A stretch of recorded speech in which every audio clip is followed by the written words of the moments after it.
Guys, gawan lang nating ng reaction video ang comment ni Ma'am Sally Ferrer. Boss, pag nag-book po ba sa Move It, wala po ba pagkakakilanlan sa nag-book? Pangalan man lang o kaya ay may picture man lang sana para pwede malaman yon? Sa kasamaang palad, Madam Sally, ay wala pong picture or mga valid ID sa MC Taxi. Tanging pangalan lamang po at contact number. Ang makikita kung saan pwede mo ito matawagan o matext. Kapag naman sa mismong apps ka ng pasahero mag-login, makikita mo naman ang pangalan at wallet mo. Pag sinubukan mo naman pindutin ang account mo ay bubungad sa'yo ang pangalan at ibang personal details mo. Try natin palitan para maniwala kayo na pwede ma-edit ito ulit sa gusto mo. Palitan natin ng Josh Mio Megarapon. Kita nyo pwede ma-edit halos lahat. Ang tanging di mo lang kaya ma-edit ay ang contact number mo. Ngunit alam naman natin ang way para di tayo mahuli kung gagawa tayo ng masama. Kaya medyo may chance na tayong makilala ang mga pwede gumawa ng masama. Maliban na lang kung ito na plano ng mabuti. Pero di ko na po ituturo sa inyo. Ple. Ayoko maging bad kayo, kaya konsensyahin na lang kita. Alam mo bang napakadelikado ng trabaho namin? Una, katulad ng nangyari kay Kuya Move It na na-hold up, nabaril at naagawan ng motor. Pwede kami ma-hold up at maagawan ng motor. Especially sa mga eskinita na pinapasok namin, masundo lamang kayo. Mga eskinita na napakadilim at walang tao. Mga eskinita na tinuturo nyong daanan namin kahit di naman yun ang tinuturo ng mapa. Mapagbigyan lang namin ang daan na sinasabi niyong shortcut. Kung saan ang ibang tinuturo nyo ay nagiging long cut na dahil yun ang gusto nyong daanan.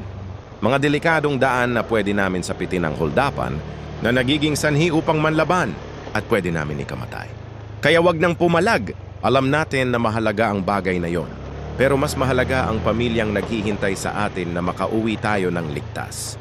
Pangalawa, pwede kami madisgrasya, medyo mababa ang tsansa pero nangyayari yan. Hindi lang kami ang pwede madisgrasya, maging pati mga pasahero. Kaya ginagawa namin ang lahat. Makarating lang kayo ng ligtas sa destinasyon nyo. Pangatlo, dahil may delivery sa apps na gamit ko, idamay ko na din. Sa delivery, anytime pwede kami ma-scam or makapagdala ng pinagbabawal na items. Pang-apat, nakakapaghatid din kami ng mga pasaherong pasaway. Hindi yung mga bawal tulad ng lasing at buntis ang sinasabi kong pasaway, kundi mga pasahero kong walang pangbayad. Naranasan nyo na ba yan? Sa akin 3 beses na. At ito ang ebidensya. Huwag mong ipahiya sarili mo kasi ayaw ko ding mapahiya ka. Ha? Sige lang po. Iko-complete ko na to ha. Opo kuya. Opo. Iko-complete ko na tong transaction natin. Opo. Kahit hindi ka nagbayad. Opo. Pero bukas i-Gcash mo sa akin ha. Opo. Yung tipong napakaganda ng usapan nyo na ipapadala na lang sa Gcash, ngunit pinaasa ka lang. Noong June 27, 2024 pa pala ito nung nangyari. Malapit ng mag-anibersaryo kaya pinost ko na. At ang panglima, dahil nagpaawa na ako, isama na din natin ang nalilipasan na kami ng gutom. Gutom di dahil sa wala kaming pangbili, kundi wala kaming makitang karinderiya na pwede makainan. At panganim, ay pwede kami makulong dahil sa pasahero.